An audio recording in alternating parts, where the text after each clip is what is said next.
The All-Father's Burden. Odin spent an uneasy night and felt no better in the morning.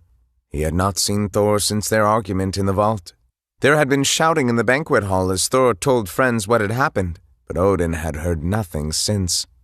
Frigga had tried to reassure him that Thor's temper would ease and this would blow over, but Odin knew better.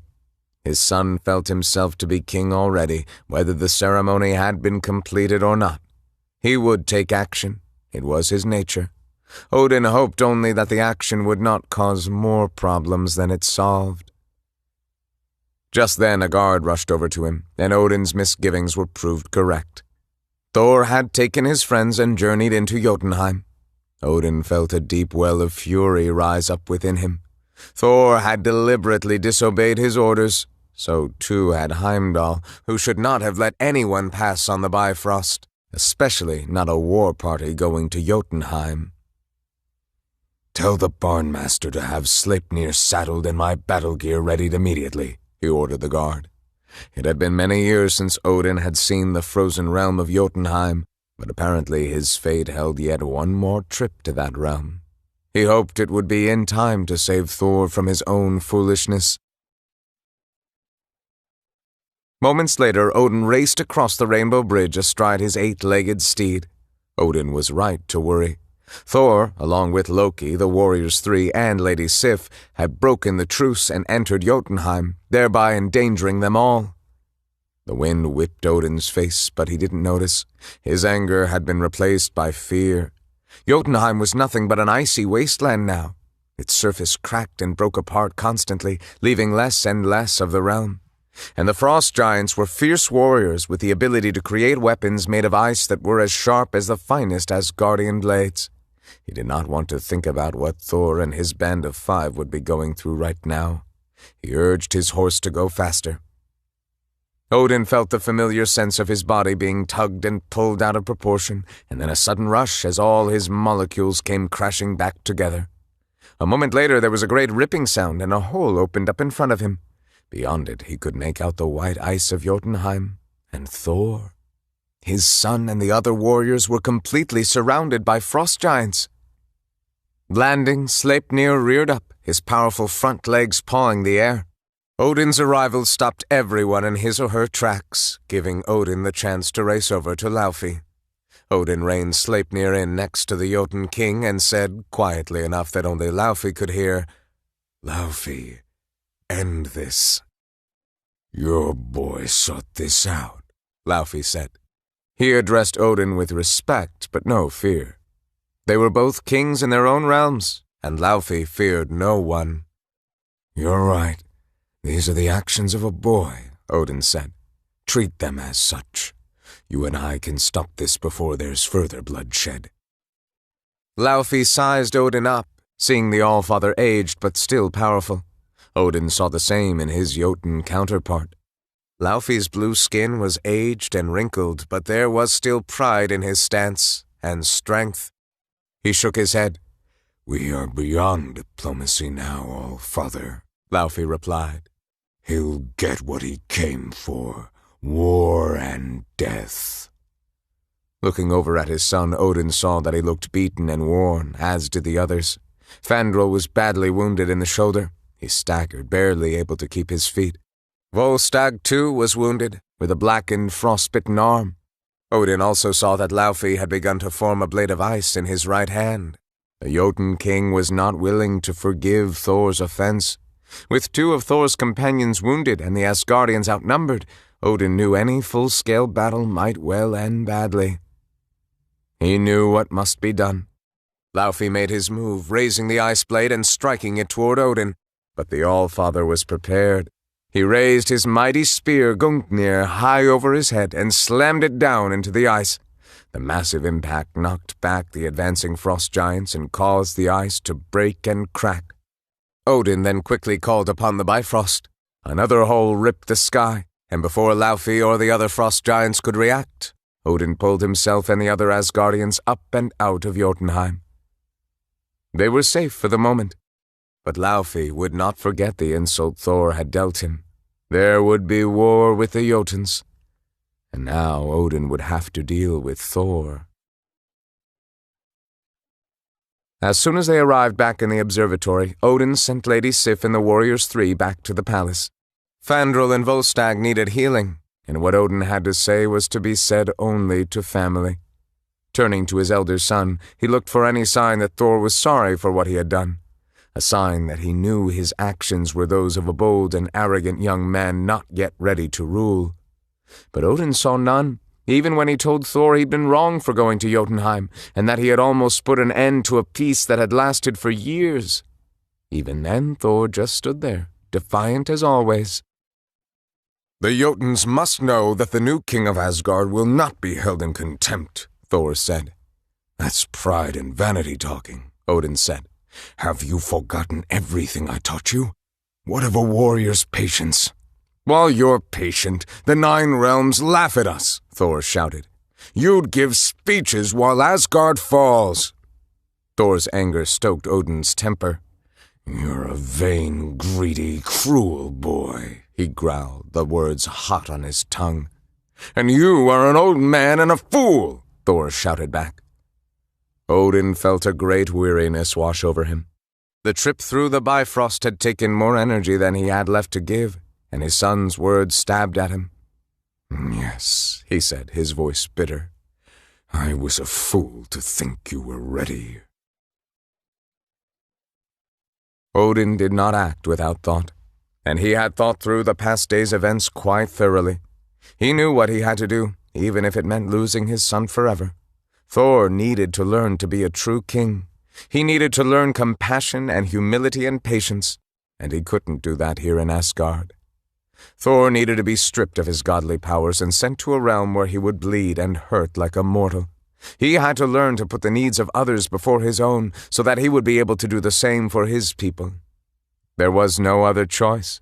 Thor needed to be sent to Midgard, the mortal realm whose people called it by another name, Earth.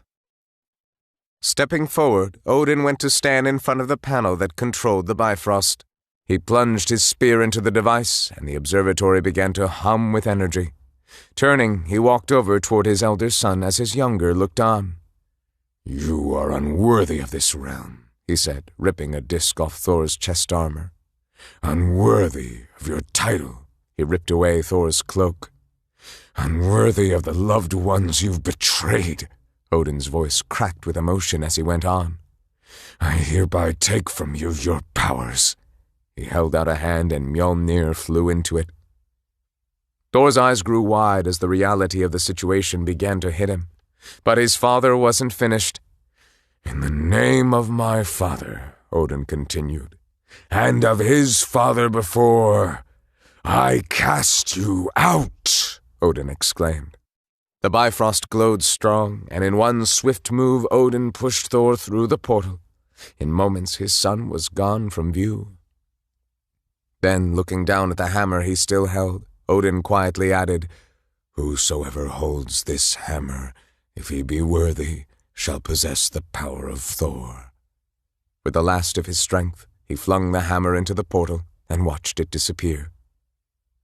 A violent shaking then overtook Odin.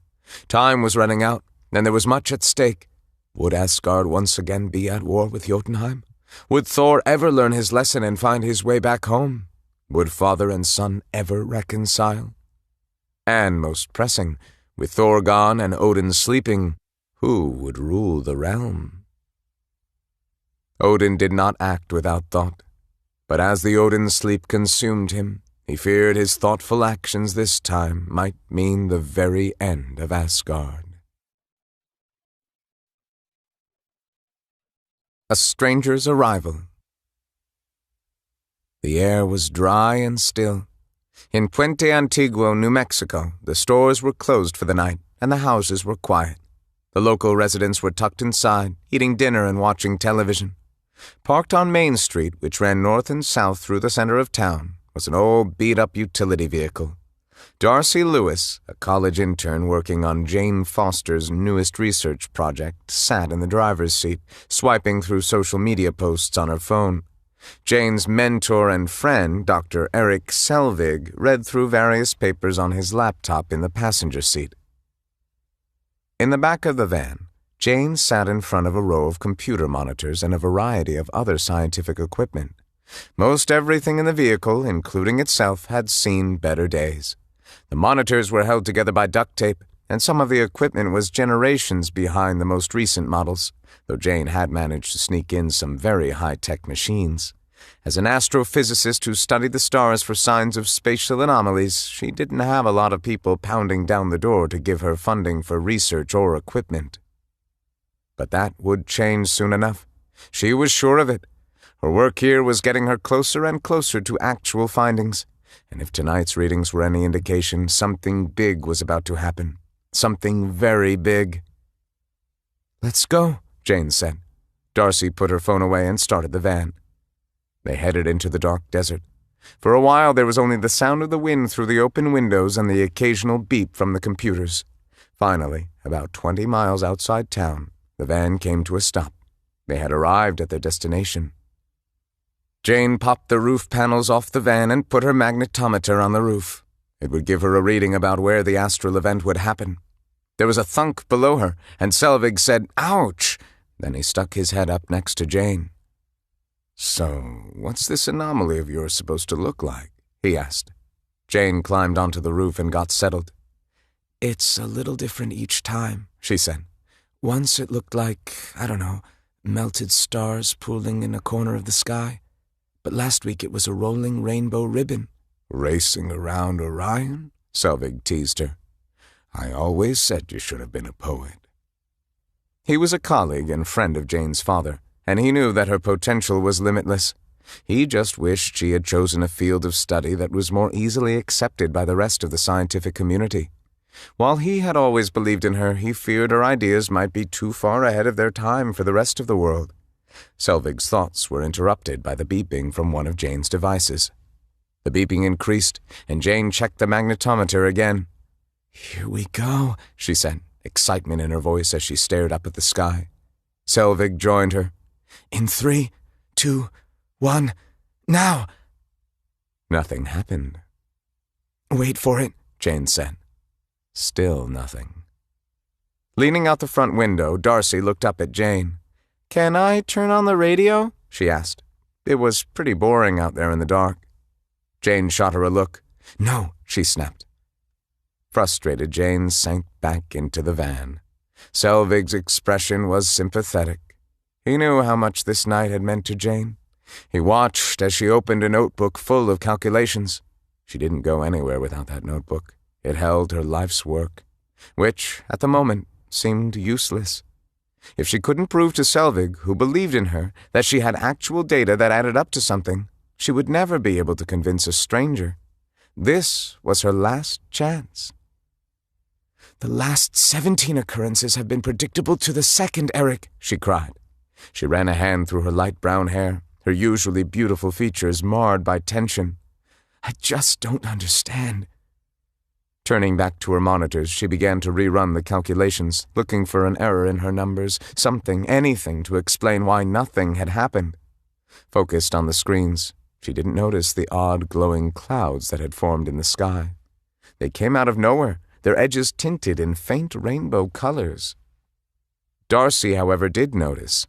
"Jane?" she said over her shoulder. "What?" Jane shouted back.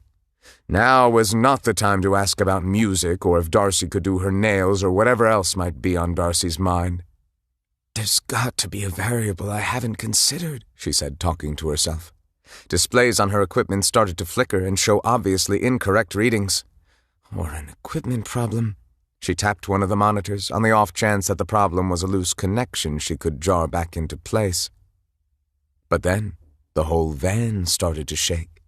Darcy said, "I don't think there's anything wrong with your equipment."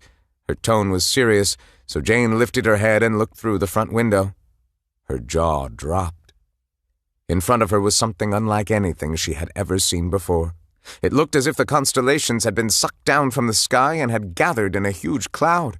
The rainbow light had grown stronger, brightening the area of the desert below the hovering cloud. "That's your subtle aurora?" Selvig asked. He looked amazed. "No. Yes, drive!" she shouted to Darcy before turning around and grabbing a camera. As they raced through the night, Jane popped up out of the roof again and began filming. Her mind raced with the possibilities of what this could mean. Funding would be no problem once people got a hold of this footage. It was unbelievable. Then she frowned. Was it too unbelievable? "You're seeing it too, right?" she asked Selvig. "I'm not crazy." Popping his head up through the roof, he said, "That's debatable," over the sound of the gathering storm. Jane relaxed. If Selvig was joking with her, that meant he believed her. He got serious only when he was questioning something. The winds grew stronger. At the center of the clouds, a dark mass began to swirl faster and faster, forming a tornado. The strange rainbow light grew even brighter. "We've got to get closer," Jane shouted to Darcy just as a huge bolt of lightning cut through the clouds and struck the ground. The van rocked on its wheels, and Darcy struggled to keep the vehicle level. "That's it," she cried. "I'm done. I'm not dying for 6 college credits." Yanking the wheel with both hands, she tried to turn the van. But Jane wasn't about to let that happen. Jumping forward, she reached toward the wheel and tried to grab it. The two struggled for control while the wind outside whipped and howled. The van's headlights bounced over the desert, illuminating the form of a large man. The man stumbled out of the storm, his clothes tattered and his eyes dazed. Looking up, Jane had only a moment to see confusion in his striking blue eyes. Jerking the wheel, she tried to avoid him, but bam! The van sideswiped the man, sending him flying. The vehicle came to a stop, and a shocked silence filled the space as Jane, Darcy, and Selvig stared first at each other and then at the crumpled body on the ground. Then, as if jolted by electricity, they all leaped out of the van, Jane in the lead. She raced over to the man's side and knelt down, hoping and praying that she would find him breathing. But she hadn't expected or hoped to find the handsomest man she had ever seen. His features looked as though they had been sculpted out of marble by a master. His chest was wide and his shoulders chiseled. His long blonde hair lay undisturbed despite the windy conditions, and Jane had the overwhelming urge to run her hands through it.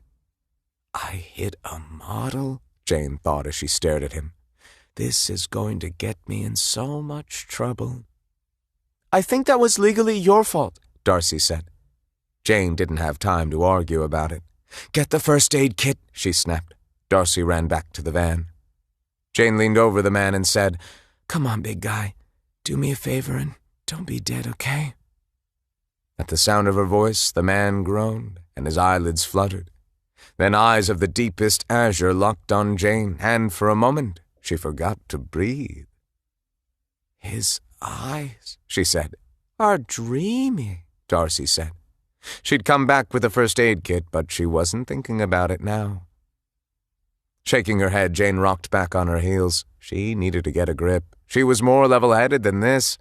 Clearly, this evening's events had made her a bit more emotional than she usually was, and the stress of hitting this guy was making her feel sympathy for him, nothing more. She was a scientist, not some foolish young girl falling for a stranger. "Yes," she thought, "it's just the night making me think foolish things." "We still need to get him to a hospital," Selvig said. Jane sighed. "After we finish our readings," she suggested. But the night sky was clearing, and the wind calmed to an ordinary desert breeze. If Jane hadn't been right in the middle of it, she would never have known the night had turned so stormy. And why, she wondered, did it seem connected with this man lying in front of her? Looking back down at him, she narrowed her gaze. Where had he come from? A few uneasy moments passed. Then the man lying on the ground in front of Jane sat up abruptly, startling her. Staggering to his feet, he gazed down at his clothes, then up at the sky, and then back at Jane, who still sat on the desert floor. Stumbling from the impact, the stranger looked at them with a mixture of disappointment and disgust. "Are you okay?" Jane asked, realizing even as she spoke that it was a rather silly question since he was obviously fine, though a bit disoriented. The blond man didn't answer. Instead, he continued to scan the ground. "Hammer," he said finally. Jane didn't know what to say to that. She was about to respond when, out of the corner of her eye, she saw odd markings etched in the sand near where the man had landed. "We've got to move fast before anything changes," she said, her earlier excitement returning. Jane grabbed a handful of soil samples, hoping to run a battery of tests on the Earth when they got back to the lab. Then she realized it would be good to write everything down, so she reached for her notebook. In fact, Jane was so absorbed in her work that she didn't notice Selvig and Darcy giving her odd looks. Finally, Selvig spoke. "Jane," he said gently, "we need to get him to a hospital." He nodded in the direction of the large man, who was wandering around the area looking lost and sad. Jane shook her head and kneeled down to scoop up another soil sample. "Look at him," she said absently. "He's fine." "Father! Heimdall!" the man screamed, raising his hands to the sky. "Open the bridge!" So maybe he wasn't completely fine. But Jane wasn't about to waste time taking a mental case to the hospital when there was so much to go over here. "You and Darcy take him to the hospital," she said. "I'll stay here." As she spoke, the man approached Darcy. "You," he said, his voice booming in the quiet desert. "What world is this? Alfheim? Nornheim?" New Mexico?" Darcy said, raising an eyebrow. What was this guy on? He may have been the hottest thing she'd ever seen, but he was seriously loopy. Suddenly he whirled, his expression furious. Darcy took an involuntary step back and reached into her pocket for the weapon she always carried with her. Holding it up in front of her, she tried to keep her finger from shaking. "You dare threaten Thor with so puny a—" Thor, as he called himself, didn't get to finish. Darcy fired, and he fell to the ground, convulsing with the electrical jolts. A moment later, he was unconscious. Looking at the man on the ground and then at Darcy, Jane sighed. It seemed she would be going to the hospital after all. Puente Antigua was not busy, even in the middle of the day. But in the dead of night, it was practically a ghost town. The county hospital was no different. A few townies roamed the emergency room, having been dropped off after spending a bit too much time at the local tavern. The skeleton crew of nurses and doctors barely gave them any notice. Apparently, this happened almost every night. What did not happen every night was having a man like Thor brought into the place. With considerable effort, Jane, Selvig, and Darcy managed to get him from the van and onto a gurney. Leaving the others to keep an eye on him, Jane made her way to the admitting area. A young nurse sat behind the desk, filing her nails. Jane cleared her throat. Looking up, the nurse smiled. Then, in a manner that could only be described as painstaking, she began the process of admitting Thor. "Name?" she asked, her fingers poised over the keyboard. "He said it was Thor," Jane answered. The nurse typed out each letter with one finger. T-H-O-R. "And your relationship to him?" "I've never met him before," Jane said. "Until she hit him with the car," Darcy added helpfully. Jane shot her a look. "Grazed him, actually. And she stunned him," she quickly added, trying to make that sound worse than hitting him with her car. "I'm going to need a name and contact number," the nurse said, either too tired or not bright enough to care that Jane had just admitted to hitting a man with her car. As Jane spelled out her name, the nurse once again slowly typed each letter. Click, click, click.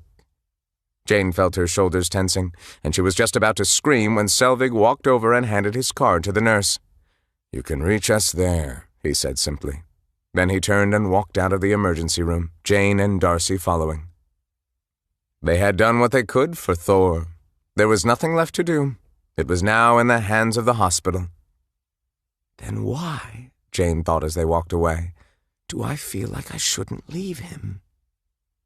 Sighing, she shrugged off the thought. She had tons of data to go through and soil samples to test. She had her hands full enough without the addition of a strange, albeit handsome man. It was time to go back to her office and get to work. When Jane had arrived in Puente Antiguo, there had been little in the way of free office space for rent. So she had settled on what there had been, an abandoned car dealership that had been empty for years.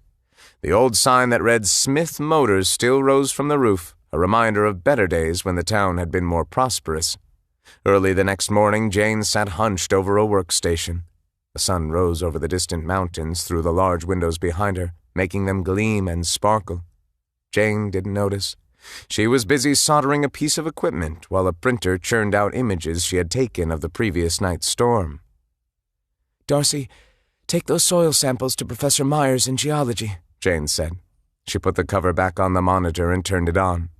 It lit up, displaying a graph of overlapping squiggly lines under the heading Algorithm Analysis. Jane studied it, waiting for an insight to jump out at her, while she waited for the images to finish printing. Selvig walked into the lab holding 2 cups of coffee. He placed one in front of Jane and then took a sip from his. "We might want to perform a spectral analysis," he suggested softly. Jane looked up, surprised. "We?" she repeated. She wanted to squeal with excitement, but kept her composure. "I flew all the way out here," Selvig said with a casual shrug.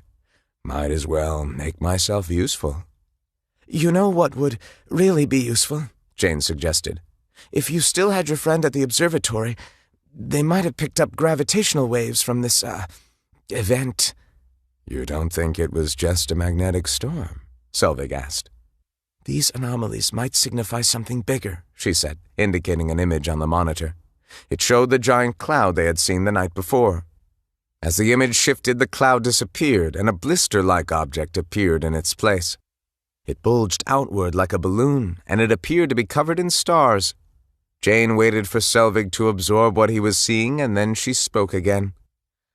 "I think the lensing around the edges is characteristic of an Einstein-Rosen bridge." Darcy, who had been doodling in her notebook while she waited for each of the pictures to print, looked up, confused. "A wormhole," Jane explained in layman's terms. "A tunnel, pretty much, between different points in space. Only anything that goes through it gets from one point to another instantaneously." What she didn't say was that it appeared the wormhole, if it was one, had opened into a place unknown to any scientist or astrophysicist. The constellation of stars they saw was brand new. It didn't exist in any sky you could see from Earth. A moment later, Darcy's voice broke into Jane's thoughts. "Hey, check it out," she said. Jane turned, about to chastise Darcy for interrupting her, but the words died on her lips. Darcy was holding up a picture of the funnel cloud of stars, and there in the middle of it, as if being shot down from the heavens like a bolt of lightning, was the unmistakable image of a man, Thor. All 3 were silent as they tried to process what this meant. "I think I left something at the hospital," Jane said finally. Racing toward the door, she hoped that Thor would still be there. When they arrived, room 102 was empty. The bed was overturned and the IV stand lay on the ground. Clearly, Thor had decided to check himself out. Sighing, Jane went back to the parking lot. "Typical," she said. "I just lost my best piece of evidence." "So now what?" Darcy said when she saw that Jane was alone. "We find him," Jane answered. "Did you see what he did in there?" Selvig protested. "Finding him might not be the best idea." Jane didn't care. "Our data won't tell us what it was like inside the event. He can." This Thor person, whoever he was the most important piece of information Jane had. There was no way she was going to just let him disappear. Of course, it had nothing whatsoever to do with the fact that he was incredibly handsome and had made her heart race wildly. No, it had nothing to do with that. It was all about the science. "So we're just going to spend the rest of the day looking for him?" Selvig asked. He sounded skeptical. "As long as it takes," she said, and yanked open the car door. Getting in the driver's seat, she put the car in reverse, stepped on the gas, and bam! She hit something. Again. With a groan, she looked in the rearview mirror. Thor! Dressed in hospital scrubs, he lay on the ground in a position eerily similar to the one from the night before. Leaping out of the car, she raced around to the back and knelt down. "I'm so sorry," she cried. "I swear I'm not doing that on purpose." Thor didn't say anything for a moment. He simply gazed up at the sun, which was now high in the sky, its rays warming the pavement. "Blue sky, one sun," he said softly. Then he groaned. "Oh no, this is Earth, isn't it?" A touch of blue. Loki could not stop looking at his arm. It looked normal now, but during the fight against the Jotuns there had been a moment when their icy blue coloration had spread across his flesh, not as an infection, but as if the touch of one of Laufey's Jotun warriors had awakened something in Loki that only his body remembered. The blue color and the chill that had come with it were gone as soon as the Jotuns broke physical contact with Loki. He had told no one. "We should never have let him go," Volstagg said. His normal boisterous spirits had given way to gloom. "There was no stopping him," Sif said. Fandral agreed. "At least he's only banished, not dead, which is what we'd all be if that guard hadn't told Odin where we'd gone." "How did the guard even know?" Volstagg asked. There was a pause. Then Loki said, "I told him." "What?" Fandral was shocked. "I told him to go to Odin after we'd left," Loki said. "Though he should be flogged for taking so long." Volstagg grew angry. "You told the guard?" "I saved our lives," Loki said. "And Thor's. I had no idea Father would banish him for what he did." Sif, as always, was already looking for solutions. "Loki, you're the only one who can help Thor now," she said. "You must go to the Allfather and convince him to change his mind." "And if I do, then what?" Loki asked. "I love Thor more dearly than any of you, but you know what he is. He's arrogant, he's reckless, he's dangerous. You saw how he was today. Is that what Asgard needs from its king?" None of them wanted to admit it, but Loki had a point. He waited for them to say something. When they didn't, he left the room. Sif and the Warriors 3 watched him go. "He may speak about the good of Asgard, but he's always been jealous of Thor," Sif said. "True, but we should be grateful to him. He did save our lives," Volstagg pointed out. Hogun, who spoke rarely, spoke then. "Laufey said there were traitors in the house of Odin." "Why is it every time you choose to speak, it has to be something dark and ominous?" Fandral complained. "A master of magic could easily bring 3 Jotuns into Asgard," Hogun said. The other 3 looked at him, understanding what he meant. Loki could have done it. Who else in Asgard had more reason? But it was unthinkable. "No, surely not," Volstagg said. "Loki's always been one for mischief, but you're talking about something else entirely," Fandral added. Sif tended to agree with Hogun. Who else could elude Heimdall's gaze with tricks of light and shadow? Volstagg thought of something else. "The ceremony was interrupted just before Thor was named king." That was suspicious timing. "We should go to the Allfather," Sif said. "And tell him what?" Fandral wanted to know. "That his son betrayed the throne? Oh, and by the way, he should go back on his banishment of Thor just because we want him to?" "It's our duty," Sif insisted. "If any of our suspicions are right, then all of Asgard is in danger." Down in the vault, Loki thought he probably knew what Sif and the Warriors 3 were talking about. They would suspect him by now. They had never trusted him. Few Asgardians believed Loki had the realm's best interests at heart, but they did not know him. He had only ever wanted to please Odin and prove himself worthy. The casket of ancient winters stood on its pedestal before the steel gate hiding the destroyer. Loki walked to the pedestal and grasped it with both hands. As he did, the blue color he had first seen in Jotunheim spread up his hands and arms. He felt it, a deep chill in his body, as though something inside him was being awakened by touching the casket. The gate hiding the destroyer began to fold away into itself. The destroyer stepped forth, its Odin Force flames beginning to glow. Loki ignored it. He felt the chills spreading with the blue color all over his body. It covered his face, and he felt something change even in his eyes. "Stop!" came a commanding voice from the far end of the chamber. Loki turned to see his father. Behind him he heard the destroyer stop and step back behind the gate. It reformed in front of the gate, hiding itself away again. There was pain in Odin's eyes, and regret. "Am I cursed?" Loki asked. He needed answers. What was happening to him? "No," Odin said. "Put the casket down." Loki did, replacing it on the pedestal. As he let it go, he felt warmth flood through his body again. He watched the blue color fade away from his skin. "What am I?" he asked. "You're my son," Odin answered. "What more than that?" Loki demanded. He thought he knew the truth, but he wanted to hear Odin say it. But Odin could not reply. Loki would have to do it for him. "The casket wasn't the only thing you took from Jotunheim the last day of the war, was it?" Odin looked Loki in the eye. "No," he said. He sighed, knowing he would have to tell the whole story. Leaning on Gungnir for support, he began.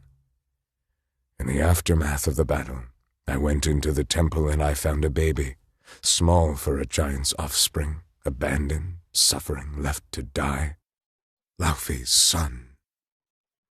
Loki was stunned by this revelation. He was not just a Jotun, but the son of the Jotun king, the same king he had bargained with for his friends' lives. "Laufey's son," he repeated, as if by saying it aloud he could begin to make sense of it. "Why? The temple was littered with Jotun bodies. You were at war. Why would you take me?" "You were an innocent child," Odin said. But Loki, so skilled in the arts of persuasion and lying, knew there was more to it. "You took me for a purpose," he said. "What was it?" Odin did not reply. "Tell me!" Loki cried out, begging to know the truth. Everything he thought he had known about himself and about the Allfather was crumbling away. "I thought we could unite our kingdoms one day, bring about an alliance, bring about a permanent peace. Through you," Odin said. "But those plans no longer matter." "So I am no more than another stolen relic," Loki said bitterly. "Locked up here until you might have use of me." Odin shook his head. "Why do you twist my words?" "You could have told me what I was from the beginning. Why didn't you?" Loki asked. "You are my son, my blood.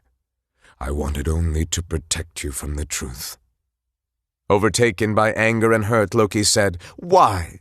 Because I'm the monster parents tell their children about at night?" "Don't," Odin said. "It all makes sense now. Why you favored Thor all these years," Loki said. He took a step toward Odin, growing more and more angry. "Because no matter how much you claim to love me, you could never have a Jotun sitting on the throne of Asgard." Odin began to shake. Loki knew Odin was weak, but right now he did not care. He had been deceived. He had been a pawn of Odin's for his whole life. He wasn't even a real Asgardian. "Very well," Loki thought. "Now I know the truth. Soon enough, so will the rest of Asgard." But first he had a few more plans to lay. He walked past his father toward the door that would lead up and out of the vault. "Listen to me," Odin cried out behind him. "Loki!" Loki heard a thump. He turned and saw Odin slumping against the wall. He slid down the wall and sprawled on the stairs leading up to the door. Strange trails of light swirled behind every motion, a sure sign the Odin sleep was beginning. Loki ran to him, all of his anger suddenly overcome by fear. He loved Odin. Even though Odin had lied to him, that love was still stronger than his hurt. He knelt next to Odin and gathered the sleeping Allfather in his arms. "Guards!" he shouted.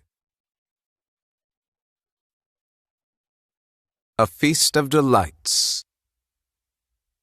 Back at her trailer behind the lab, Jane rummaged through her drawers, hoping to find something that might come close to fitting Thor. She grabbed an old pair of jeans and a t-shirt and brought them into the lab and handed them to Thor. Nodding over her shoulder, she told him he could change in the back. Then she went to join Darcy. A moment later, Thor walked back into the main part of the lab, bare-chested and holding the shirt in one hand. Jane's mouth went dry. "You know, for a crazy homeless guy, he's pretty cut," Darcy observed, glancing between Thor and Jane in amusement. She had worked for Jane only for a little while, but she had never seen her boss act like this. It made her seem less like a super scientist and more like a human being. Walking over, Thor held up the shirt. A sticker on the front of it was peeling off. It read, "Hello, my name is Dr. Donald Blake." Jane blushed and quickly ripped the sticker off. "My ex," she explained. "They're the only clothes I had that'll fit you." Thor took the shirt back and put it on over his head. When he was fully dressed, he began to walk around the lab, glancing at the various schematics and drawings that covered the drawing boards and walls. He stopped in front of the collection of pictures from the storm Darcy had posted. "What were you doing in that?" Jane asked, walking over and pointing to the picture in the center. Thor's outline could clearly be seen floating in the middle of the cloud. Thor looked closer and then shrugged. "What does anyone do in the Bifrost?" he said dismissively. Bifrost? Jane wrote the word in her notebook. Why did that sound familiar? And why did Thor act as though this was nothing special? Who was he? She felt a tug in her gut, as though the answer was staring her in the face. But she shrugged it off. She probably just needed some sleep. Thor, on the other hand, needed food. "This mortal form has grown weak," he said. A short while later, the four sat in a booth at the only diner in town. Thor hadn't been kidding. He really was hungry. There was enough food on the table in front of him to feed the whole group. There was a platter of steak and eggs, a tall stack of pancakes, and a dozen biscuits covered with gravy. Thor scooped up a mouthful of eggs and downed it with a large swig of coffee. "This drink," he said. "I like it." Then he threw the mug down to the floor, shattering it and causing the other patrons to jump in their seats. "Another?" Jane looked over at the diner's owner and smiled apologetically. "Sorry, Izzy," she said. Then turning back to Thor, she hissed, "What was that?" "It was delicious," Thor said. "I want another." He sounded like a petulant little boy. "Then you should just say so," she instructed, embarrassed by Thor's thoughtless behavior. "I just did," Thor replied, looking confused. "I meant just ask for it," she said. As Thor took another bite of his pancakes, two locals entered the diner and took a seat at the counter. Jane had seen them around. Jake and Pete. They were known in Puente Antiguo for spending a bit too much time having fun. However, at the moment they seemed calm. Smiling at Isabella, they ordered cups of coffee. "You missed all the excitement out at the crater," Jake said loud enough for Jane to hear. Pete nodded excitedly. "They're saying some kind of satellite crashed." At the mention of satellite, Selvig perked up. "What did it look like?" he asked, getting up and walking over. "Don't know nothing about the satellite," Jake answered. "But it was heavy. Nobody could lift it." At that, Thor leaped to his feet, rattling the dishes and causing Jane to almost choke on her coffee. His eyes were wild as he rushed over and put his face right in Jake's. "Where?" he demanded. Jake gulped visibly and tried to back away from the strange man in front of him. About 50 miles west of here," he said, his voice shaking. Thor grinned. Jake and Pete looked like his expression scared them even more. "But, I wouldn't bother," Pete said. "Looked like the whole army was coming in when we left." Turning, Thor walked out of the restaurant. "Where are you going?" Jane asked, rushing after him. This guy was acting stranger and stranger. But she couldn't risk letting him leave again. He still hadn't helped her. "To get what belongs to me," Thor said. Then he stopped, as though it had just occurred to him that he had no idea where he was going. He looked at Jane. "If you take me there now, I'll tell you everything you wish to know." Jane raised an eyebrow. "Everything?" "All the answers you seek will be yours, once I reclaim Mjolnir." "Mjolnir," Jane repeated quietly. What was Mjolnir, and why did it sound like something Selvig would mutter when he was angry? As if he could read her mind, Selvig pulled Jane aside. "Listen to what he's saying," Selvig insisted. "Thor, Bifrost, Mjolnir. These are the stories I grew up with as a child, in Scandinavia." Jane looked back and forth between the two men. True, Thor could maybe answer her questions, but Selvig had never let her down. Maybe he was right. Maybe this was a fool's errand. Maybe this Thor was just a delusional stranger who thought he was some kind of Viking. "I'm sorry," she finally said. "I can't take you." "I understand," Thor said. "Then this is where we say goodbye." Taking her hand, he raised it gently to his lips and, after bowing to the others, walked off. Jane watched him go, and for the first time in a long time she wondered if her heart was more powerful than her head. "Now," Selvig said, "let's get back to the lab. We have work to do." Long live the king. Sif led the Warriors 3 to the throne room, where they waited for the elite Einherjar guards to open the door and conduct them in. Looking down in proper deference, they approached the elevated throne and knelt. "Allfather," Sif said, "we must speak with you." They looked to the throne and froze in shock. On the throne, wearing his ceremonial helmet with its great curving horns, sat Loki. In his right hand he held Odin's mighty spear, Gungnir. "What is this?" Volstagg demanded. "My friends," Loki said, "you haven't heard? I am now ruler of Asgard." "Where is Odin?" Fandral asked. "Father has fallen into the Odin sleep," Loki said sadly. "My mother fears he may never awaken again." Sif changed her tack. "We would speak with her," she said, glancing at the Warriors 3 as if to tell them to let her handle the conversation. But Loki shook his head. "She has refused to leave my father's bedside," he said. "You can bring your urgent matter to me, your king." "We would ask you to end Thor's banishment," Sif said simply. She knew there was little chance of success, but she had to ask. "My first command cannot be to undo the Allfather's last," Loki said. "We're on the brink of war with Jotunheim. Our people must have a sense of continuity in order to feel safe in these difficult times." Nothing could have been worse news.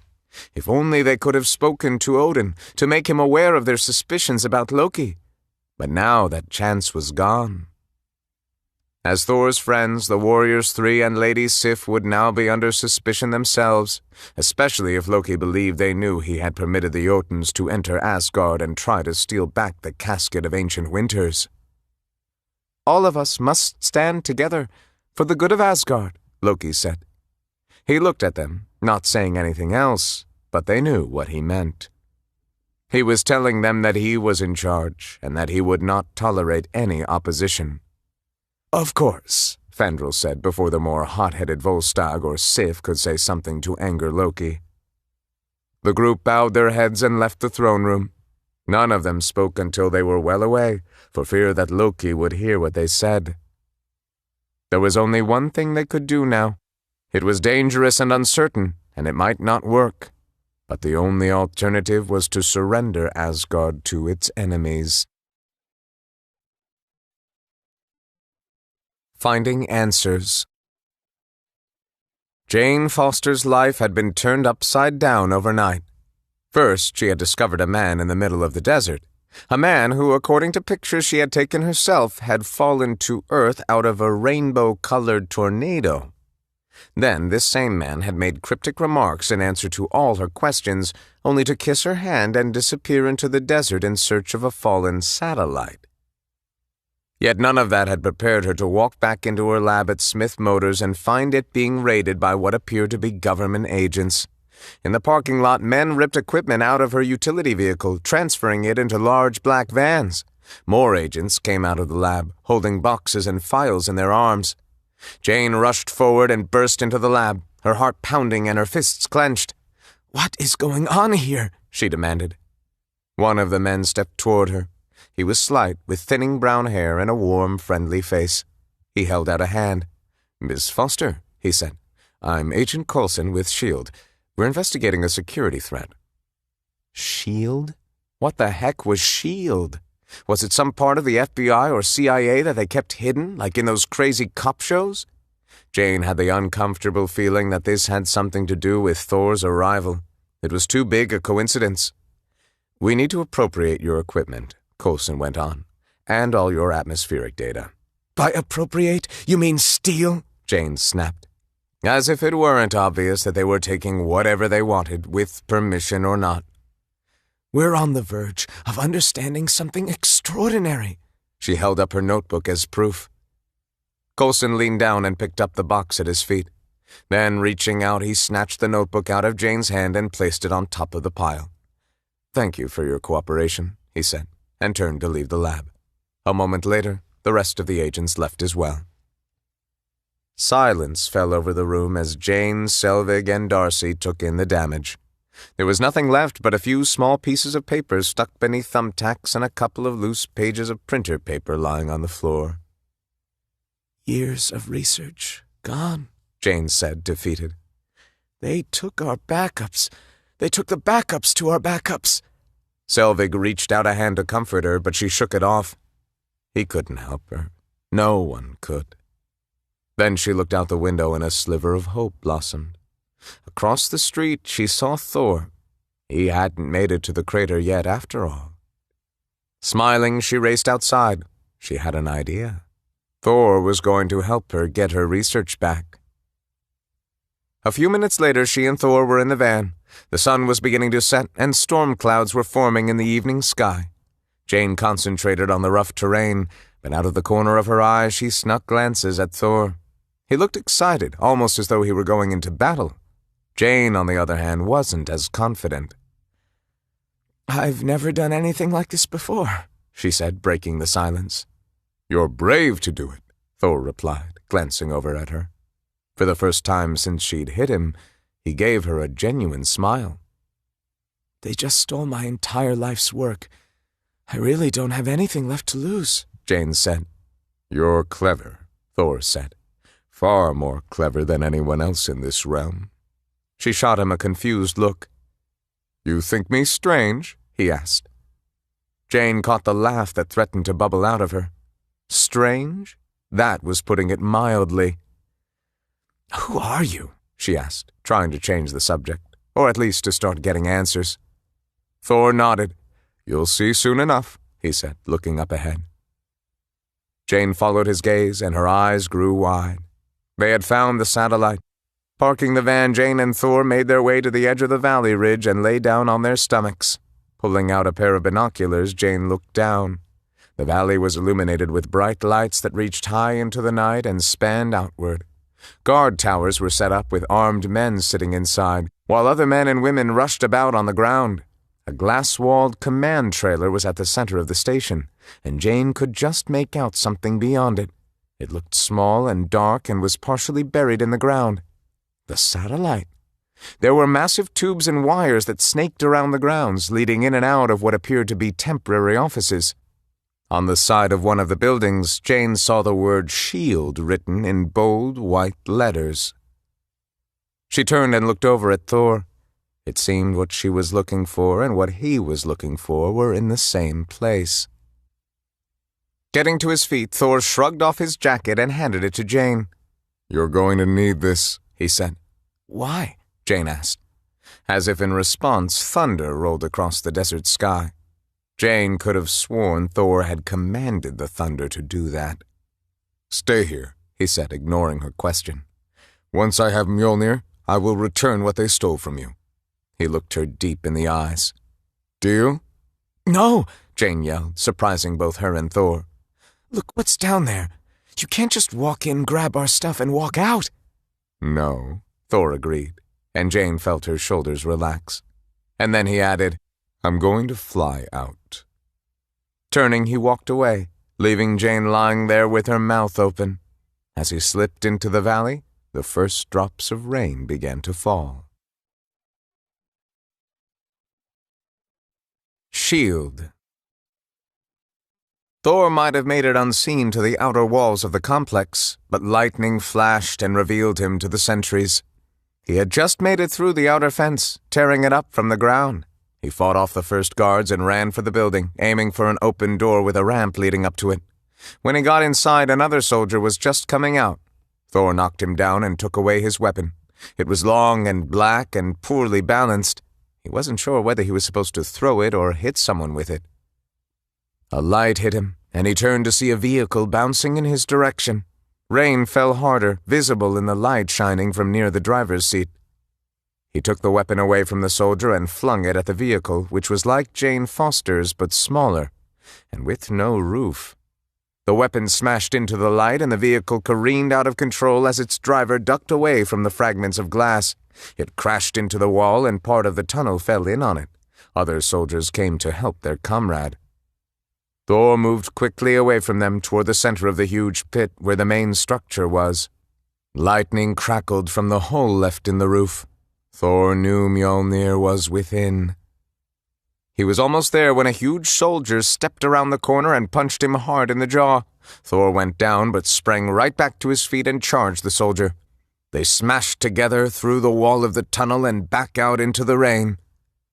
When they hit the ground, the impact separated them. Thor got to his feet. So did the soldier. He was as big around as Volstagg, but a full head taller than Thor. "You're big," Thor said with a grin.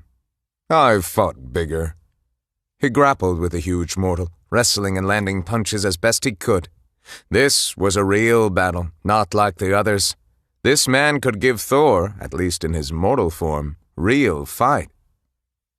But Thor did not lose battles on Asgard or Jotunheim or Midgard, and he did not lose this one.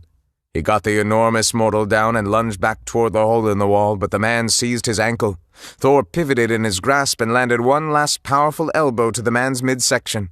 The man gasped as the blow knocked the wind out of him, and Thor scrambled back into the structure.